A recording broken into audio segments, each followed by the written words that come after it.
So once again, a wonderful, a very good day and a warm welcome to everyone listening in. And thank you for setting aside time to join us in our APMEN Journal Club. I just want to check if Dr. Rose may be available. I did ask if she is able to join. Maybe she can just give a few words of welcome. Dr. Rose is our chair for the APMEN Vector Control Working Group. Dr. Rose, are you present at all? Okay, no. Dr. Rose is heavily involved in the COVID-19 activities in Malaysia, so she's no doubt distracted by that. So these APMEN Journal Club events are intended as fairly short, informal opportunities to update mainly our Asia-Pacific vector control community about recent publications that they'll hopefully find of interest. I'm sure they will. We typically ask authors of 2 or 3 of these recent publications to give a short summary overview of their studies and findings, and it's proving to be a popular way of information sharing. So again, thank you to our audience members for joining in, and to our esteemed speakers for being willing to share some of their time to keep us updated on recent scientific findings. Before I move on to introduce our speakers, let me mention that for practical reasons, our audience members are muted and video off, but we ask you please to post your questions in the Q&A box. We'd welcome that. And of course, if you have comments and want to communicate with colleagues that you see on the participants list, please go right ahead and do so, but please do that in the chat box. The 2 presentations will be given back to back, and then after both have been given, we'll have the joint question and answer session.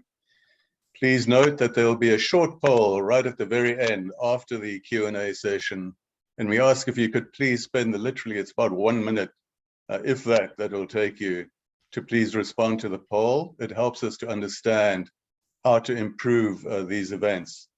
Also, please know that the event is being recorded and it will be posted on our APMEN Vector Control Working Group website, www.oreen.org, which stands for Online Resource Exchange Network for Entomologists, www.orene.org. So if you want to have your friends and so on that weren't able to participate, get them to visit the site afterwards, and they can listen into the presentations. So we have the privilege of having 2 experts to talk to us today. These are Dr. Andrew Lover from the USA, Massachusetts, and Dr. Rajpal Yadav from WHO in Geneva, Switzerland. From all of us who are going to benefit from your talks, Dr. Lover and Dr. Yadav, many thanks for agreeing to give these presentations. So first up is Dr. Andrew Lover, and Andrew is going to talk to us on a publication recently published in the American Journal of Tropical Medicine and Hygiene. The title of that paper was "Ivermectin Treatment for Cattle Reduced the Survival of 2 Malaria Vectors, Anopheles dirus and Anopheles epiroticus in Central Vietnam." So a little bit about Andrew. Andrew is currently an assistant professor of epidemiology at the University of Massachusetts, Amherst, with a focus on malaria and other vector-borne disease. He lived in Southeast Asia for 8 years and supported the national programs in Vietnam and also in Laos, PDR. His research currently focuses on novel interventions to target residual transmission and Plasmodium vivax epidemiology to accelerate progress towards elimination of all species of Plasmodium in the Asia Pacific and globally. Bang on priorities. It squarely addresses what the attention we need in especially the Greater Mekong subregion. So Andrew, thank you again, and over to you for your presentation. Over. Good afternoon, everyone. Good afternoon. It's a pleasure to be here, and really wonderful to see entomology being pushed toward a much higher priority within the malaria control community. It's for decades really been a gap in terms of global programs. This is the paper we're referring to. It was just recently published in TropMed. The lead author is a graduate student in my lab, and then it was a really close collaboration between researchers at Duke NUS in Singapore, the Nauru 2 Navy Research Lab, and most importantly, the Institute for Malariology, Parasitology, and Entomology in Quy Nhon in Vietnam. So as everyone on this call is well aware, there's been a lot of progress in the region, talking about the Asia-Pacific region as a whole, toward the regional malaria elimination goals. But in many cases, the progress has been patchy. So the E2020 initiative just published their final report, and quite a few countries did well and hit their targets. And then several other ones struggled here in the map on the right. So both the WIPRO and CIRA regions have region-specific action plans and goals, but in some cases the progress is lagging.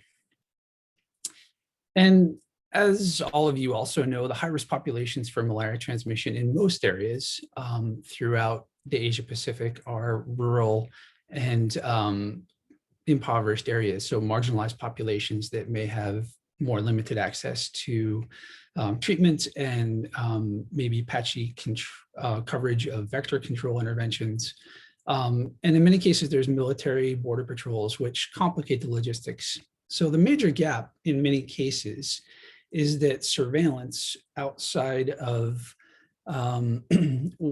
basically surveillance in regions that have reasonable transmission is really difficult, because you have forest-based transmission where all of your routine reporting may be a bit challenging. More importantly, the number of interventions we have, bed nets don't really work very well if you're sleeping at your rice field or if you're working in the forest at night. And so this means that the surveillance programs have to adapt and work on finding new interventions that can target, historically here on the left side, entire regions. So a district or a sub-district would be at high risk for malaria transmission. And as we get closer and closer toward elimination goals, it becomes individual people going back and forth in the forest and living in very rural, isolated communities. So the big problem here is residual transmission. There was a very nice review that was just published a week or two ago, looking specifically at residual transmission. And this is when your coverage of your standard interventions, ITNs or in HEMICs where they're acceptable, IRS in some areas, all of your standard interventions have really high coverage and you're still seeing transmission. So basically your tools aren't necessarily well adapted to your target populations. And this is going to be a continuing problem throughout the Asia-Pacific region as we get closer and closer toward elimination goals. So this is what residual transmission can look like. So this is in one district in central Vietnam. And you'll notice here that everyone here in these villages lives in very close proximity to their livestock, because they're by far their most important household asset, and they're very, very important. And so this led a lot of groups to start thinking about how to target these populations with a improved vector control intervention. So zooprophylaxis is where if you have enough large animals in proximity to human dwellings, they can basically serve as a blood source sink. So, almost all vectors are lazy, as you all know, and they'll feed where they can with some flexibility. So if you basically swap the population with cattle blood meals, you can potentially impact the human blood meal sources. So there's evidence from going back to the early 20th century that looked at this kind of an intervention, and it's hard to measure well. Ivermectin is a general antiparasitic, which is given millions and millions of doses globally for trachoma. And it has this funny property where if cattle or other animals have ivermectin circulating in their bloodstream, after a blood meal, their survival and potentially the ability to lay eggs are all impacted. And so this led a lot of thinking about how to use this drug, which is a veterinary and an animal drug, to try and impact malaria vectors in these residual transmission areas. And so we're calling this ZAVE, so zooprophylaxis aided ivermectin-based vector elimination. There's been a bunch of work in Southeast Asia and beyond. So some of the earliest work was here in Tanzania with the rabiensis, which is obviously a quite different vector from most of the Asia Pacific ones. And then some work in Papua New Guinea with pigs, and then some lab work in Bangkok, looking at feeding of a lot of several common vectors. So our study system here is the Vietnamese yellow cattle. So this is by far the most common cattle in most areas of Vietnam. And then Epiroticus and Thyrus. So these are the two vectors that the collaborators in Impei Quinyon have in a colony. So our study design looked like this. The entomology team worked incredibly hard to rear up really large hatches of both colonies, and they were sugar starved, and then they were allowed to feed on one of two cattle. So either ivermectin treated at standard doses or a sham injection with saline. And then we repeated that feeding experiment with new batches at the schedule there. So 1 to 3 days, 6 to 8, 13 to 15, and then all the way out. And then all of those batches that had fed on both cattle were put in resting boxes, and we monitored their mortality every day until complete mortality. So there were two trials with 2 animals each, so 8 animals in total. And there were about 2,000 mosquitoes in, excuse me, there were about 2,000 mosquitoes in all of the groups. And we had IRB at several places. So the analysis here used survival models. So this is just comparing the survival in each group between the treatment and the control arm. And we used a variation of Cox hazard models called flexible parametric models. And these gave us both adjusted hazard ratios and median survival difference. So these are what the results look like for both species. And these are the trial sets or the replicates combined for analysis. And so I blew up one of the sets of survival curves here on the far left, just to show that there's a very dramatic and obvious difference in the survival between the treatment and control groups. So for Dirus, it goes out for 8 to 10 to 14 days. And then for Epiroticus, it's a much longer time interval. So these numbers are just given as a statistically significant difference between the survival curves. But they're a little bit hard to interpret in terms of what that actually means in terms of the survivability of the vectors. So this is plotted a different way. So the hazard ratio is again around the far left, but on the right is a metric looking at the difference in median survival. So between all of the catches, the difference, so the median is because it's a very skewed distribution. And the arrows at the top show the line where there's no difference. So clearly for Dirus in the beginning, there's a 7 to 8 day difference. And then as you follow down, it gets closer and closer toward no statistically significant difference for both species. And this is consistent with laboratory data as well as the data with the rabiensis, which shows similar but sometimes potentially longer mortality impacts. So the takeaway message here is that at routine veterinary doses, ivermectin-treated cattle in Vietnam show good mortality all the way out to either 20 days or 8 days. And ivermectin has a fairly limited half-life. So the animals excrete it fairly quickly. And there are related compounds that have much longer half-life, and there's a lot of development going on currently. So there are a few limitations. We basically held the feeding cups to the cattle, to the side of the cattle during the feeding. So they had a single opportunity, whereas vectors will come back and forth multiple times. And we only looked at the blood-fed vectors for the full mortality. We also did not reroute to see if there were any impacts on the second generation, which have been shown in other studies. So this is the group that came together. So this is the team at the top is the entire entomology team in IMPE. And Duke NUS was Ian Mendenhall, and number 2 was Jeff Hertz, and S.T. Kramer is a PhD student who did a lot of the work here. The funding was from the Defense Military Assistance Program. So this is a US Navy-led research program. And just a follow-up here, there is some phase 2 data that we're analyzing and getting ready for publication, where we did a 6-village randomized trial of this design in the same cattle. Okay, thank you. Yeah, great, Andrew. Short and sweet, succinct, clear. I personally have a few questions to ask, but let's park those and leave them until question and answer session. But great presentation, well done, and thank you for that, Andrew. I want to encourage our audience, please to pose questions to our presenters. You know, they're top experts in their field, global experts in their fields, respectively. So let's make use of the opportunity of having them available. Please pose your questions. Try and put them in the Q&A box.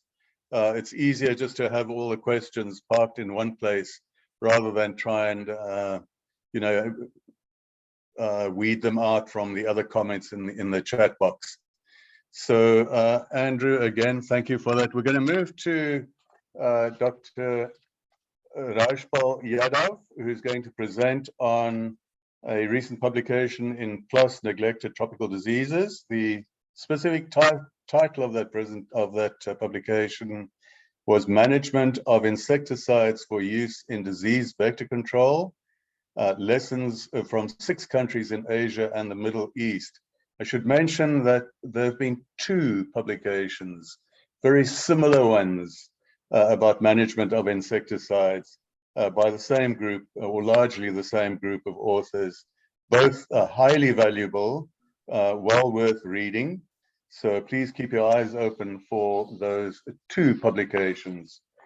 So Dr. Rajpal is, let me just give a few notes about Dr. Rajpal. He's a public health entomologist and a vector control specialist with over 35 years of global professional experience in the field of vector-borne diseases. He currently coordinates the WHO Joint Action Group on implementation of the Global Vector Control Response, and he heads the pesticide management program in the Department of Control of Neglected Tropical Diseases at WHO in Geneva. He headed the WHO Pesticide Evaluation Scheme over the period 2009 to 2017. In his earlier career, Dr. Yadav was very actively involved in research and control of the whole bank shoot of malaria, arboviral diseases, filariasis in India, initially at the National Institute of Malaria Research, where he later rose to the position of Senior Deputy Director. So it's a privilege to have you with us, Dr. Yadav. We thank you for your time, and over to you. We look forward to your presentation. Thank you. Thank you, Dr. Leo. It's my pleasure to make this presentation. So as you just spelled out, I will be speaking on some lessons learned from 6 countries in Asia and the Middle East regarding the management of insecticides for use in disease control.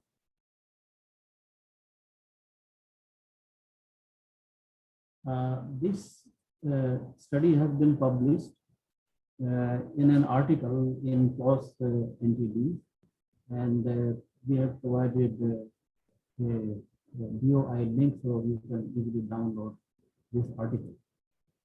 When I speak of pesticide management, I mean, sometimes we call it insecticide management, sometimes pesticide management. But we have a common terminology of using pesticide management with FAO.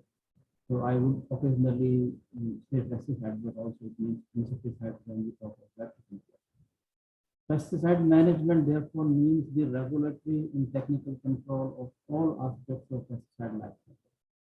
It includes production, authorization, import, distribution, sale, supply to the sites or countries, transportation, storage, handling, application of pesticides, and disposal of waste.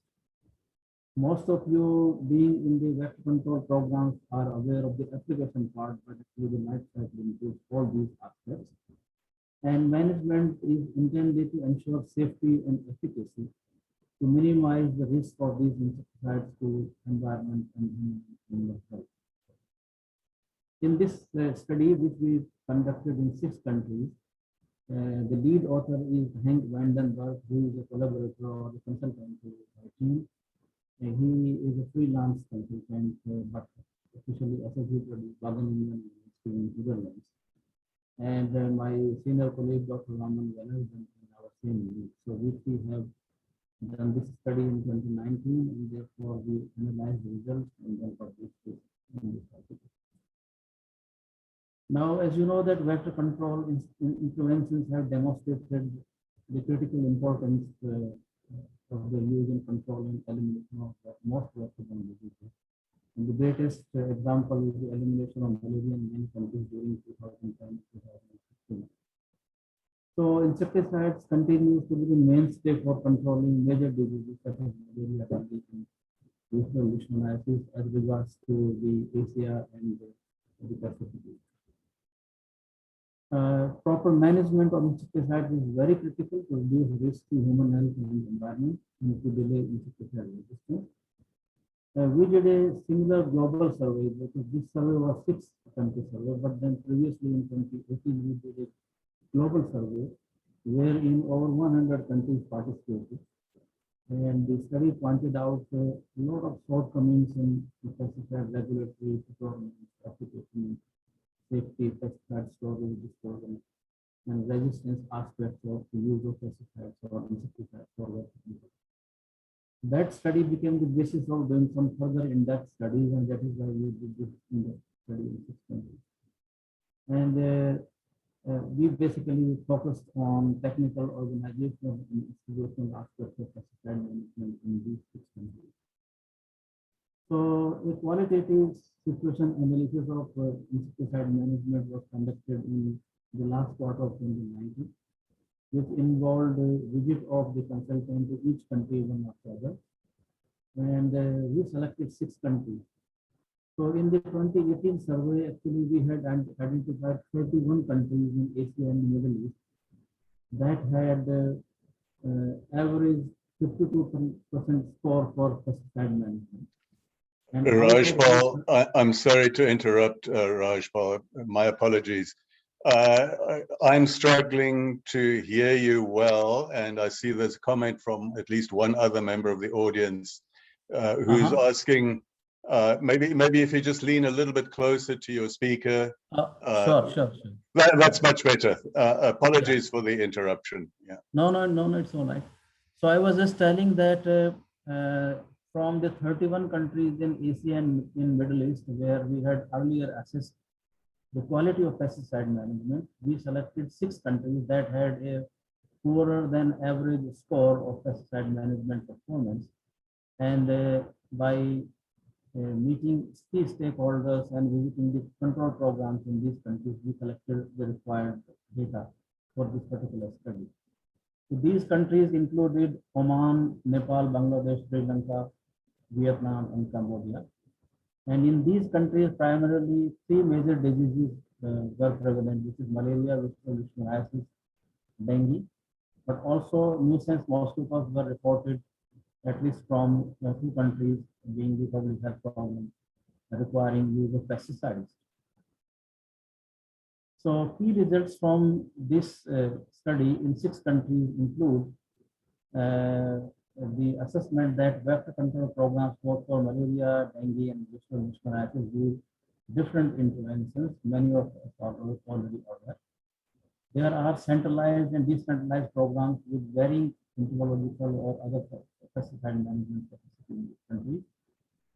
We found critical shortcomings in the practices of procurement, application, safety measures, storage and disposal of these insecticides. And we assess that this has great implications for the efficiency, effectiveness, safety of these products for use and in control and elimination of vector-borne diseases. We made comparisons of performance between malaria and dengue programs, which are the most important programs in many countries, where we could easily compare the type of activities being done for pesticide management in both programs. We found that there were central level norms, guidelines, strategies. These are of course vital to the quality and safety of insecticide use, and these offer directions and control in most malaria programs, but were largely lacking from decentralized dengue programs, because in many countries dengue programs are decentralized, and when you decentralize the program and do not improve capacity at the decentralized level, then it affects greatly the performance or management of pesticides. Largely, dengue programs were decentralized in the sense that they lacked coordination through use of guidelines and standards on best practices, because the local capacity was not so adequate. And there were varying practices for procurement, application safety, disposal of pesticides, which actually compromise both quality and safety of the vector control operations using insecticides. They were, of course, better at involving communities and sectors at local level, and as well as local financing, because when decentralized programs work in countryside, they work more closely with the community, and therefore they have a better rapport with the community. So this was of course a positive aspect. So coordination between the malaria, dengue, and leishmaniasis program was found to be weak, and entomological capacity was largely concentrated in malaria program at central level, and was not benefiting actually the dengue and leishmaniasis program. Non-health sectors were found to have a potential role in vector control, for example, in pesticide management, drainage or irrigation management, waste management, or community mobilization. Dr. Yadav, I'm sorry, you're at a critical part of your presentation. May I ask if you could just lean a little bit forward? We're losing you again. Apologies for that. Okay, I'm sorry. I'm sorry. Is Okay. it now audible? Yes, perfect. Much better. Thank you. Okay, sorry. So I was telling that in the non-health sector has a great role in vector control, and particularly in pesticide management. And this we all know includes all water-related activities, for example, drainage or irrigation management, waste management, or community mobilization. Potential synergies in sharing entomology labs, expertise, and resources was not being utilized, and we feel that this compromises the sustainability of entomological capacity. There was lack of inter-program coordination on insecticide resistance management, except in Sri Lanka, which was in a better position with regard to inter-program coordination. There were the institutional mechanisms for integrated vector management, for example, setting up of a IBM committee or multi-sectoral action was weak or even sometimes lacking in some countries. With regard to the key aspects of capacity, there was a critical shortage of entomological capacity, especially in most dengue and leishmaniasis programs. And this therefore requires the possibilities of tertiary education for medical entomology, which was found to be absent or limited. Insecticide resistance management in malaria vectors is of course is more well known, but was still at different stages of implementation. And there was a general lack of routine insecticide resistance monitoring in dengue and real programs, which undervalues importance of insecticide resistance management, except again in Sri Lanka, which is a better program. Now in Bangladesh and Oman, of course, nuisance mosquito control was also the main target of the use of insecticides. With regard to the pesticide regulatory control, there was legislation in place, but compliance and monitoring and enforcement to some of these activities was weak. Pesticide quality control was a major weakness, and it did not include full analysis of physical chemical properties and relevant impurities of pesticides.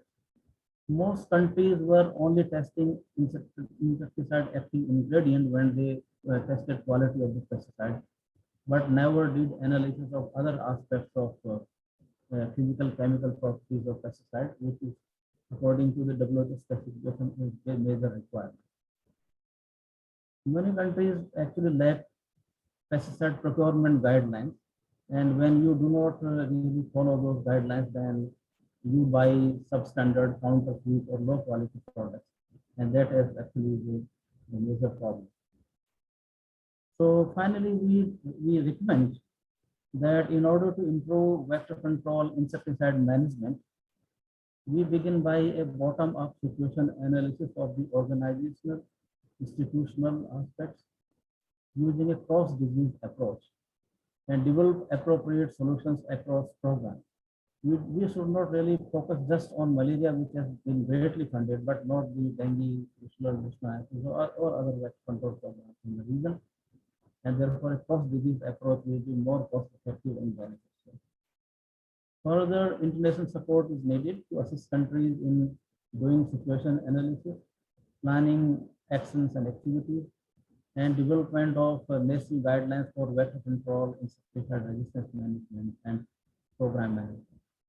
And there is a need to harmonize with central standards, application methods, and safety measures. So while at the central levels in the countries, there were guidelines and standards and safety standards as well, but we need to really harmonize these standards with the decentralized level.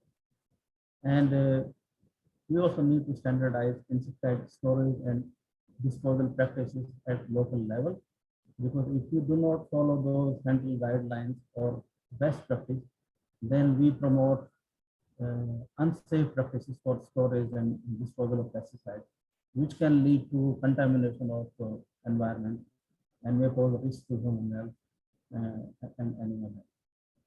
So that is it from my presentation, and if there are questions, I will be happy to take. Thank you so much. Yes, I have no doubt there will be questions. Dr. Rajpal, that was wow, there is so much information there covering such a wide range of topics. I would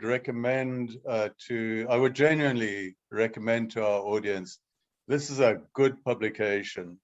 So do yourself the favor to dig it up and read it, because it covers, it gives insights over such a broad field, valuable understanding about managing your vector control program or running your own activities and so on.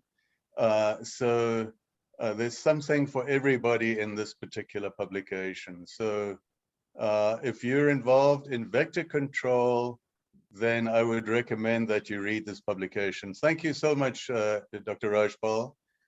Pity about the sound. We could hear, but we had to really strain to hear you at times. So please keep that in mind when you respond to the questions. Maybe just lean a little bit forward. Apologies for inconveniencing you like that. It's just an unfortunate thing. So just to mention, we had 90 participants as we expected roughly to be a couple of minutes ago. It's dropped down to 88, but that's not bad. We've got a good number of questions coming in from the audience. So I'm going to jump a little bit, but there are so many. You know, I don't want to go one. So I might do 2 or 3 to Andrew, and then do similar with Rajpal, and then we back and fro, to and fro like that. So Andrew, I'm sure you would have seen the questions in the Q&A boxes as well, but there are so many. I'm going to try and keep your responses fairly brief because we've got quite a lot to cover.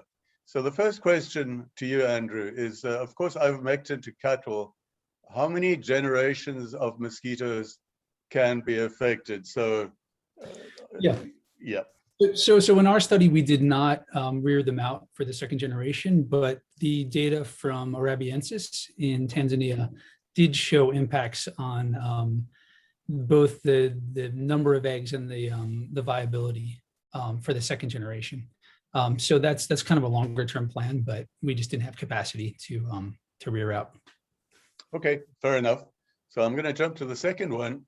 What are the high level takeaway messages from the study? What is the significance at ground level implementation, specifically related to malaria elimination? So is this something that can be applied for focal mopping up in particular residual malaria situations? What's the key takeaway message for application of this technique? Certainly, this is not a general universal type of intervention.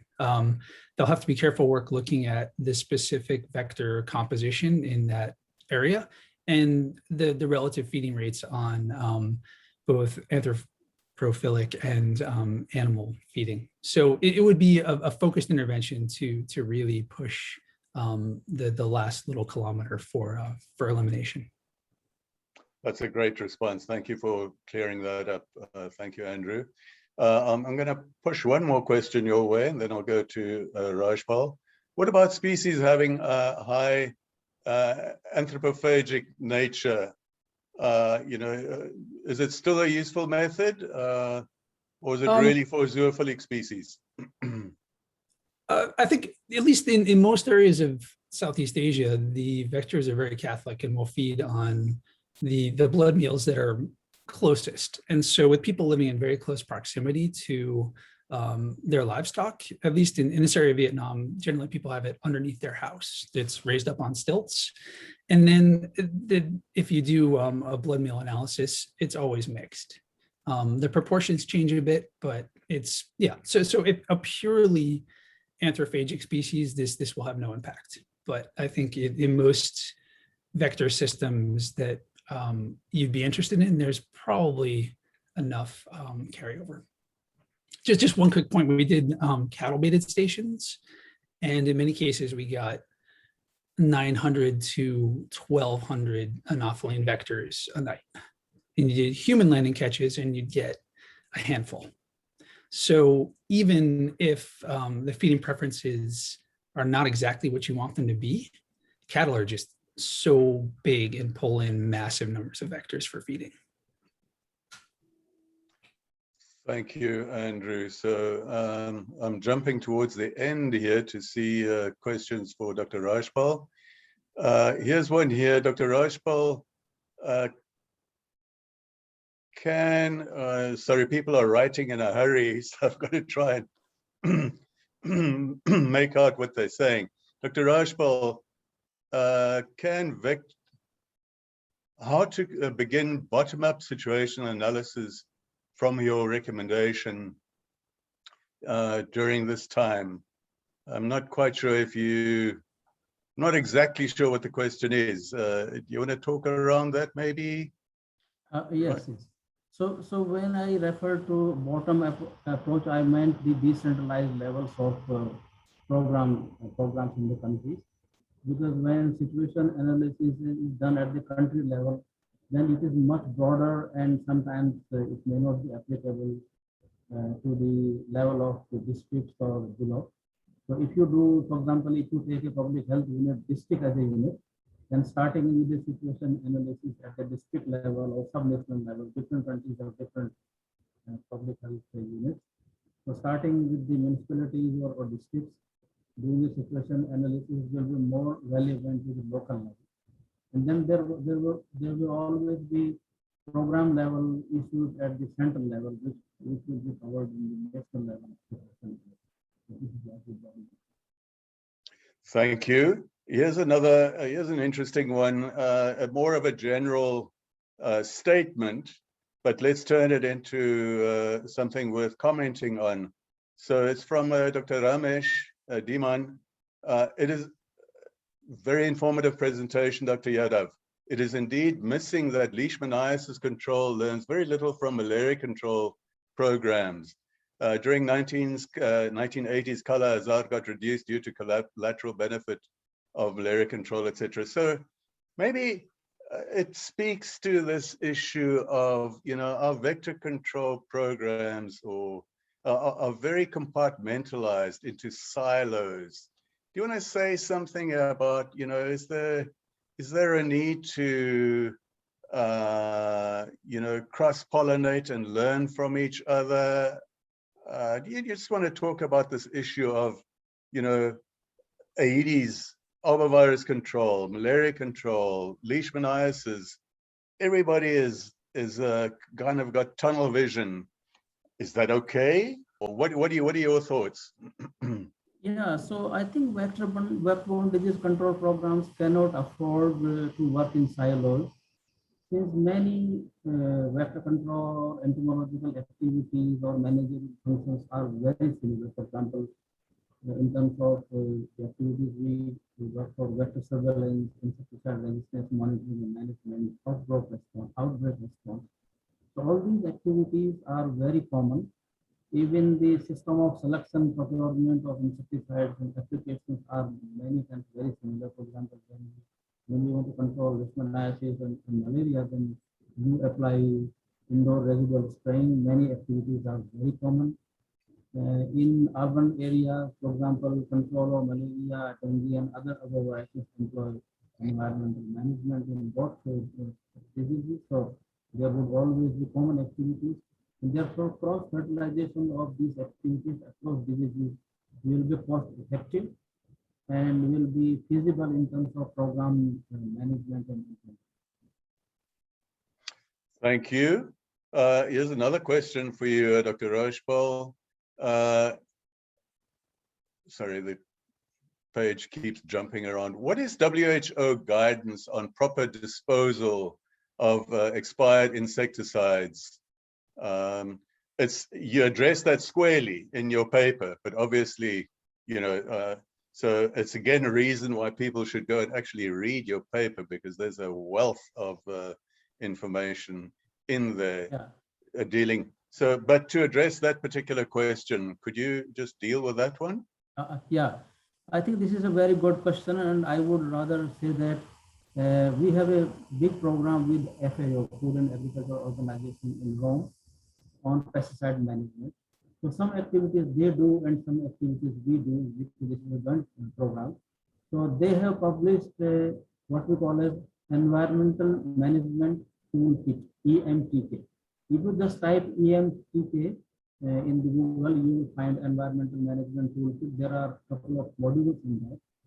And there is a detailed procedure of how to manage pesticides, how to even estimate the amount of the product, where they are lying, how to really secure them before they can be disposed of. We had about 3 years ago organized a pesticide disposal workshop in Bangladesh, inviting a couple of countries on how disposal can be undertaken.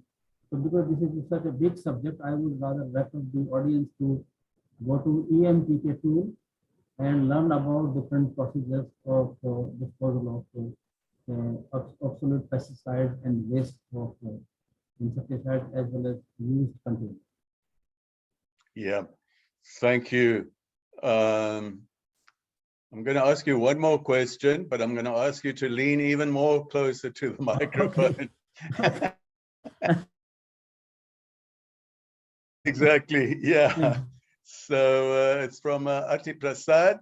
Both the talks were very informative. Thank you. I wish to ask Dr. Rajpal whether the medical entomology should be recommended in school syllabus. So maybe it doesn't have to be, but just generally the need for improved training and training aspects and the shortage of medical entomologists, etc.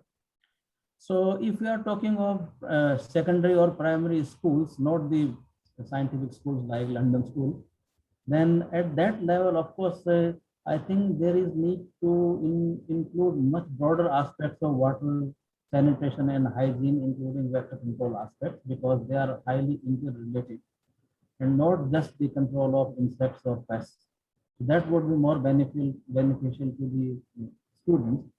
And of course, at the university level, when master's courses in biology or public health are being taught, then of course, vector control or entomology must be a major aspect of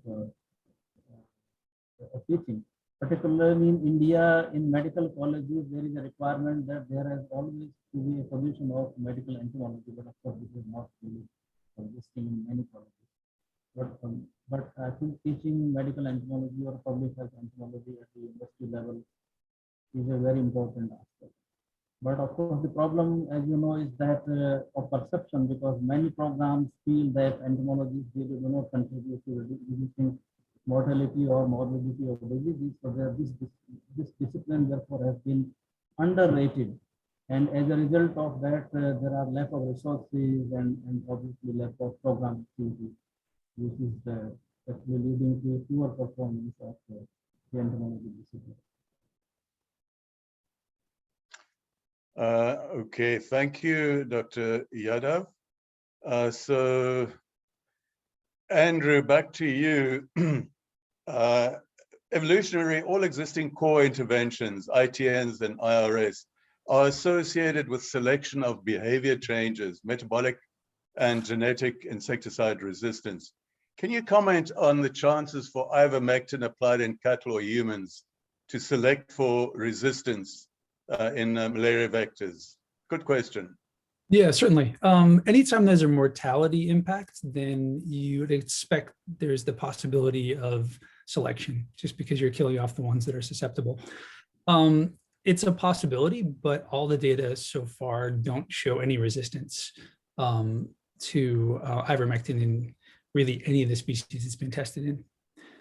That's not to say it can't happen, but we haven't observed it yet. Okay.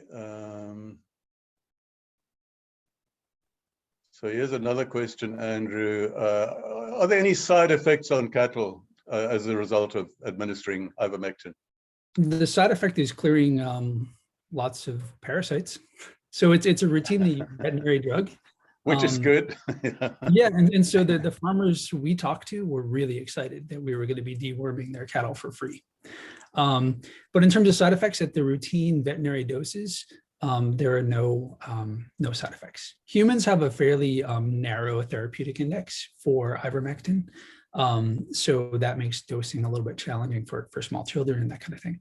But for cattle, it's used routinely globally every day for veterinary programs. So lots of data on ivermectin.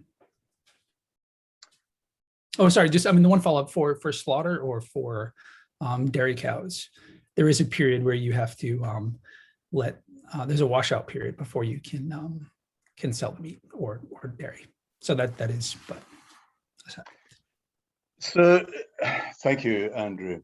So here's a question. I'm very glad to see that Kevin Kobolinski is in the audience. I'm not sure if he's still there because I can see the number of audience members. It's 85 now, but I can't actually see who they are. So there's a number, but I just saw there was a question from him, so I know.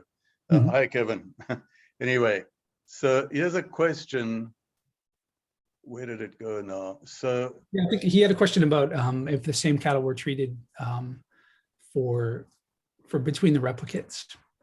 Yeah. Okay, that's right. Yeah. So we weren't able to cross over given the logistics. So we did one block of vectors. So all the direct experiments were done. And then the cattle were sold back to the owners. And then we had to wait for the colony to get up to speed to then do the epiroticus. So the original plan had been to do a complete crossover, and we had hoped to be able to rent the cattle, but the farmers were, they were not happy about that plan. So yeah, so there could be metabolic differences between the individual cattle. But I think with the randomization, it's probably pretty small. There were definitely some differences in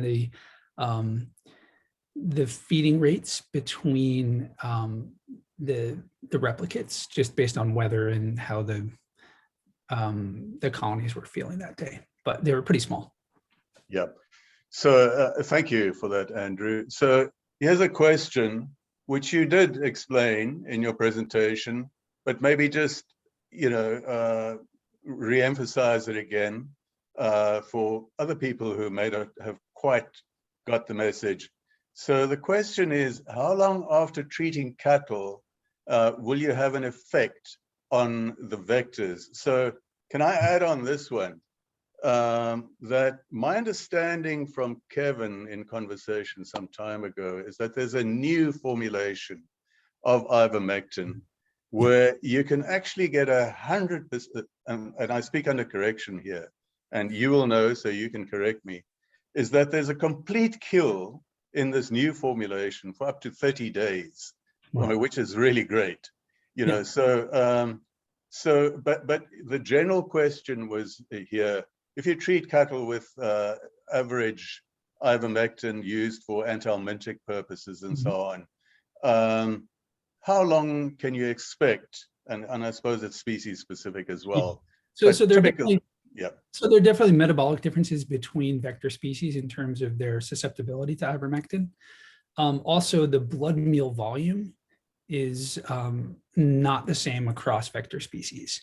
And so the actual amount of ivermectin that individual vector will ingest changes. But pretty much across all the species, not just in our study, but other studies as well, there are really strong effects out to a week and then longer term effects.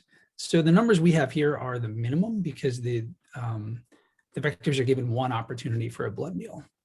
Whereas in a real world setting, they may take a small blood meal and rest and then come back and take a second one. So that would have very different dynamics in terms of the duration of so at least a week and out to 14 days. And then we saw some significant impacts all the way out to 20.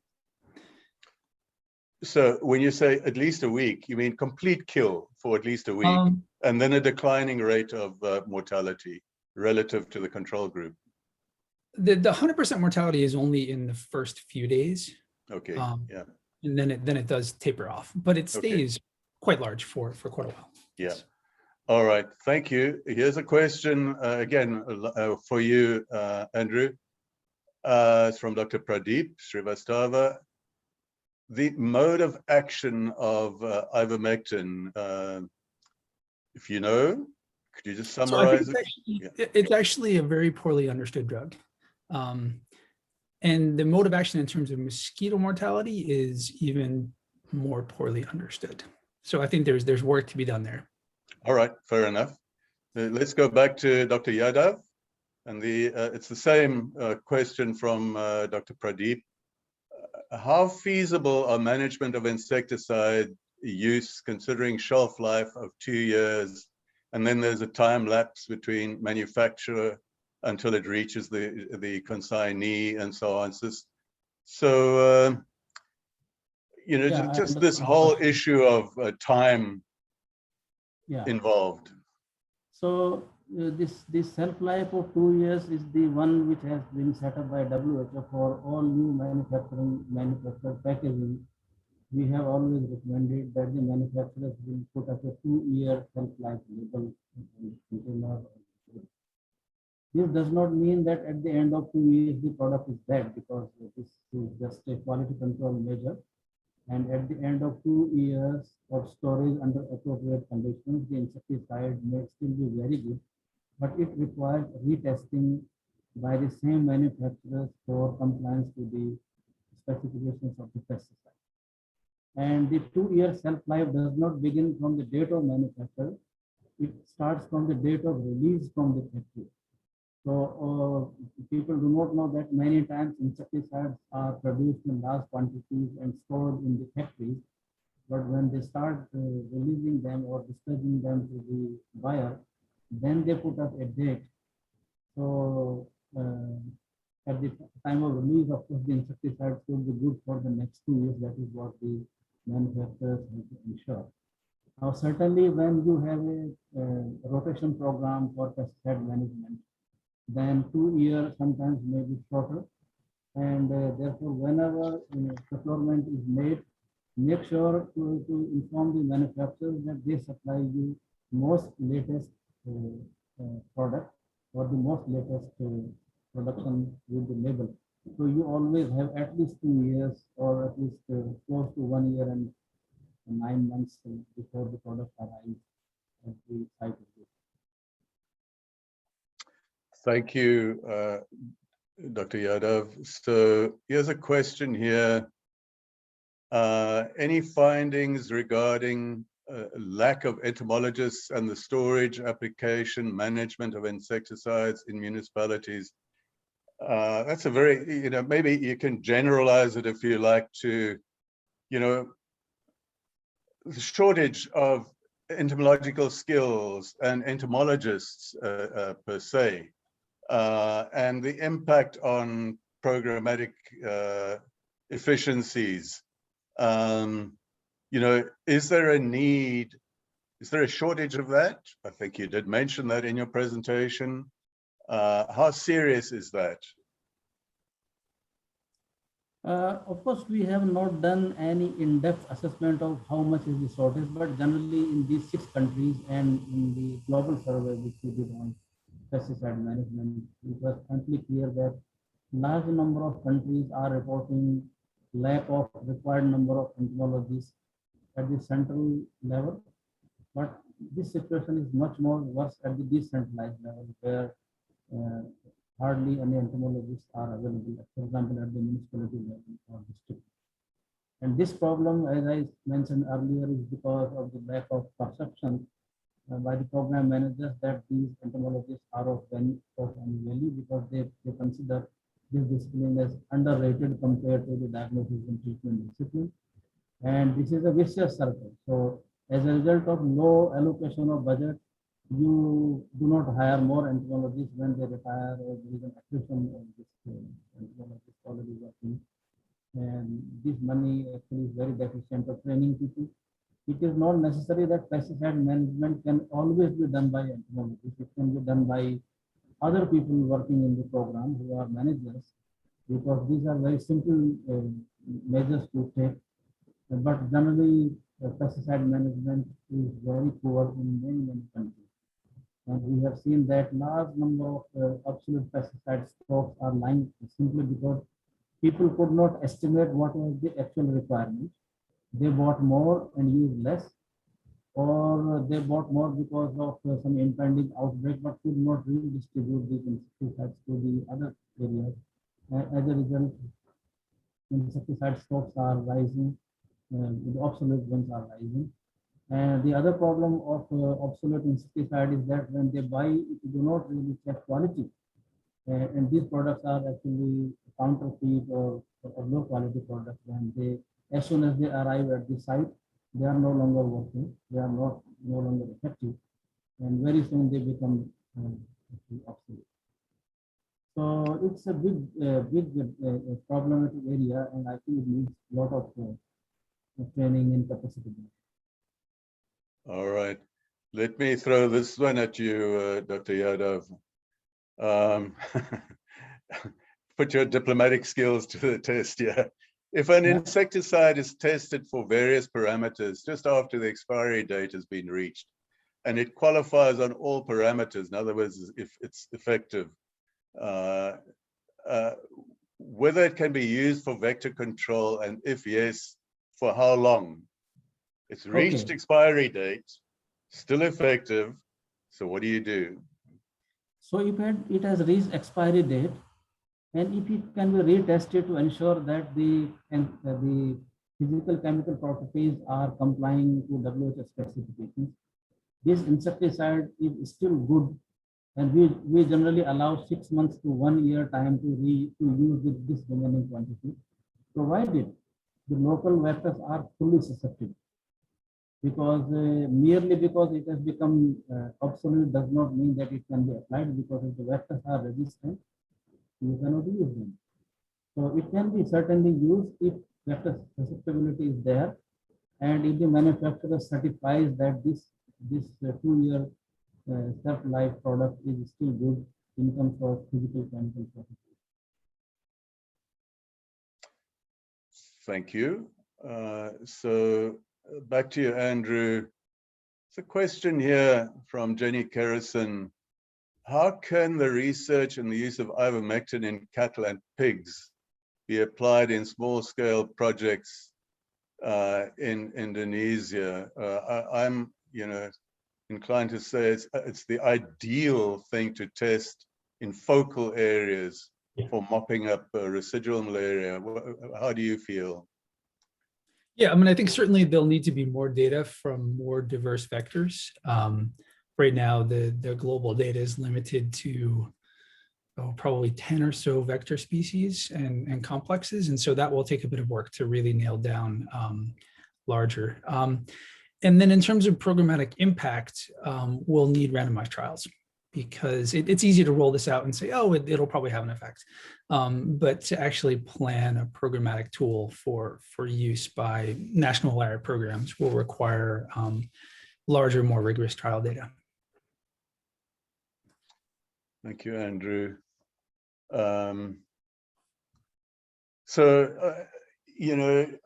You mentioned it's a common observation in Vietnam. You mentioned Vietnam specifically, to find in rural areas, rural people, homesteads associated with livestock. And I've seen that as well in parts of Cambodia and also in Myanmar.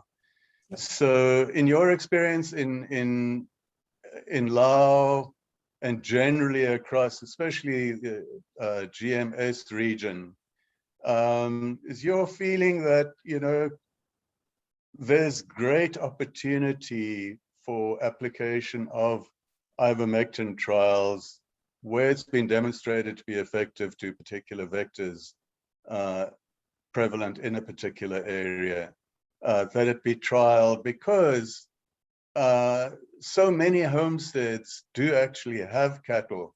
Do you have that impression as well, that it's a pretty common feature throughout much of rural GMS? Yeah, so throughout the GMS, certainly, and then in many larger areas in Asia Pacific, the main high-risk groups for malaria transmission are fairly marginalized rural villages. And almost always those same villages have a lot of livestock. So there's some data from the Pasteur Institute in Laos, and cattle ownership is an independent risk factor for malaria parasitemia. And that's not a universal finding, but there's a very close overlap in many areas. Secondly, there's an actual One Health impact. One Health has been a buzzword for a decade or so. But in this case, you're actually deworming cattle, which is helping the livelihood of the families and villages. You're also layering a health intervention on top of. So I think there's a lot of opportunity. The overlap between livestock ownership and malaria transmission is pretty strong in most areas. Certainly in Papua New Guinea and Solomons, and throughout the Pacific. Yeah, thank you, Andrew. So here's a comment from Dr. Rajendra Sharma. Management of larvicides in urban settings in the absence of susceptibility testing and biologists is a major problem. And that will no doubt impact on malaria elimination in this setting. So that again goes back to that issue of lack of capacity and so on. Do you have any comments around that larviciding, lack of testing issue, Dr. Yadav?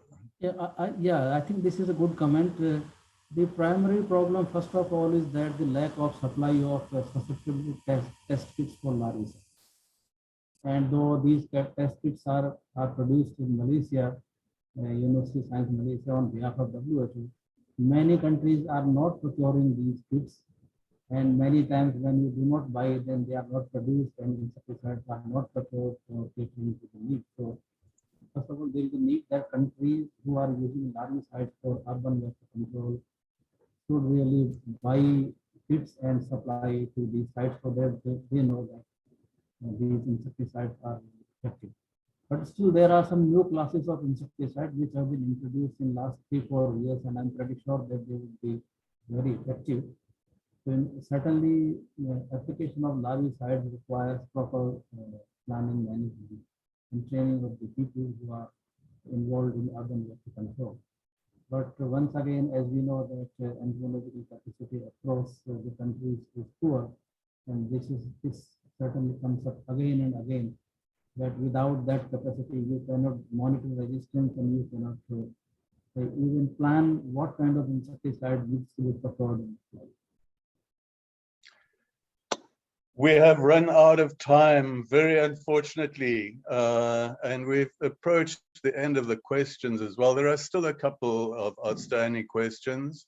Our technical team in the background, to whom I'd like to express my sincere gratitude for the work you've been doing in the background, making sure, you know, that the session is effective and running and without glitches and so on. Sincere thank you to the technical team.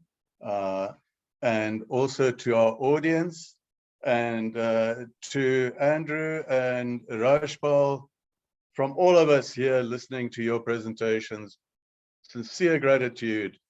Andrew, you stayed up very late. It's now deep into the night for you in Massachusetts. We recognize that you've inconvenienced yourself, and we appreciate that very much. Please, there's a little poll, I understand, to be run. I think it'll go up on the screen automatically. If it does, please just there we go. Maybe just spend a minute to respond to that. I'd be very grateful. But to everyone, our audience, our technical team, our presenters, sincere thank you for your time in making this a great event. Thank you. Thank you so much. Bye-bye, everyone. Bye-bye, Andrew. Bye-bye, Rajpal. Bye-bye.